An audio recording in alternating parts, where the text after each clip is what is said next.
With Legends Z-A right around the corner, you might have asked yourself at some point, what is the story going to be about? What significance do these characters play? What the hell is Rogue Mega Evolution? Well, I'm here to answer every question. Except that last one, I have no idea what that is. The plot that Nintendo has given us has been simple. You and your friends are in Lumiose City discovering all of the new urban environments that have been worked on. But there are strange things happening in the city, like these weird new Mega Pokémon who are seemingly just Mega evolving on their own and causing problems. In the little team you and your friends are in, it's your job to investigate the strange occurrences and figure out why they're happening. Simple enough, right? But there are still things left a mystery, like the Quasartico Incorporation, who are the ones in charge of the urban redevelopment plan. Or the Rust Syndicate, who is just labeled as an organization running in Lumiose. What do these people want? What is the true story here?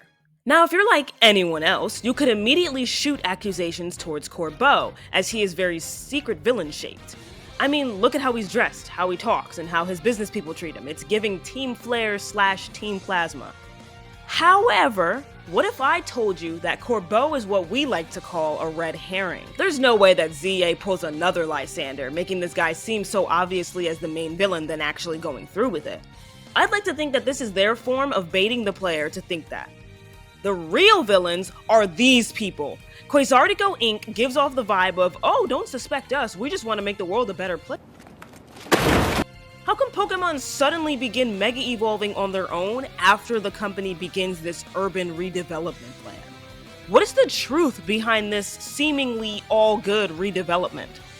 Also note the Pokemon we've been seeing repeatedly throughout the trailer, Zygarde.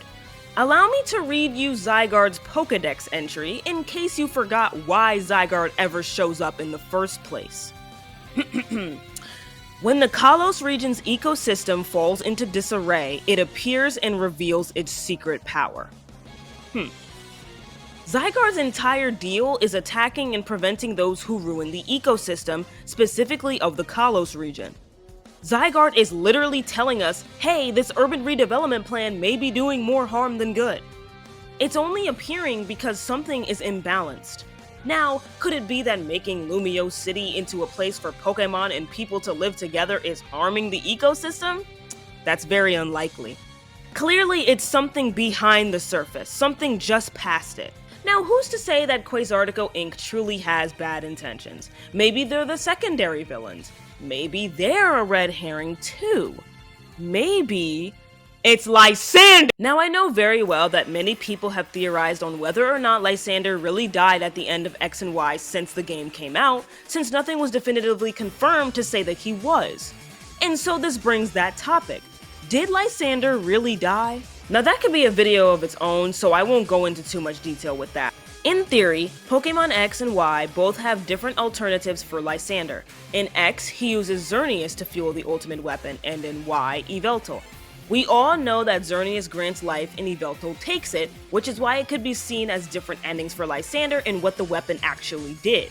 If the power Xerneas grants was imbued in the ultimate weapon, it makes sense to think that Lysander granted himself eternal life when he launched the weapon, right?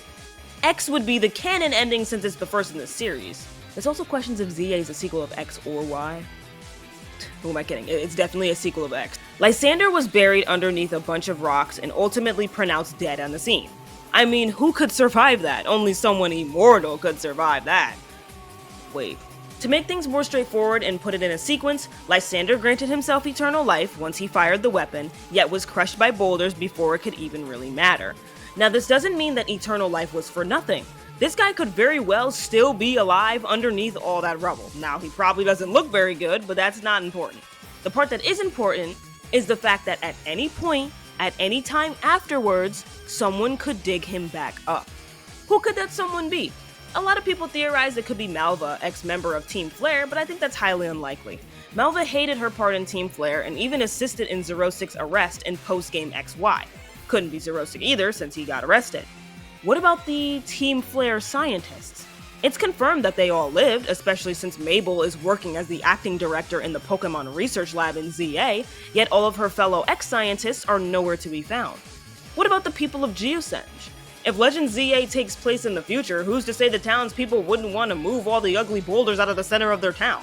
Basically, Lysander being dug up is not an insane probability. And hey, if he is dug up, and he is confirmed alive, maybe he won't even be a villain anymore. Maybe the failure of the ultimate weapon was the perfect wake-up call for him, something that humbled him to his core and mellowed him out. Maybe he'll be a direct parallel to AZ, his ancestor, who used the ultimate weapon for the same reason as him, and ended up realizing the very same thing. All I know is it'd be cool to see Lysander again, on good terms or not. I'm still looking at Q Inc. funny though. I'm gonna just call it here and say that they're evil. What are your thoughts on Z-A so far? I'm personally a little upset that it's locked to Lumio City and Lumio City only, but I think I'll manage. I'm a fiend for story in Pokemon, so I'm honestly just excited to see like a Kalos game. I grew up with Gen 6 and Gen 5, so I'm actually ecstatic to just see the story, because they were low-key cooking with this story. Like, it was a pretty good story. Okay, bye.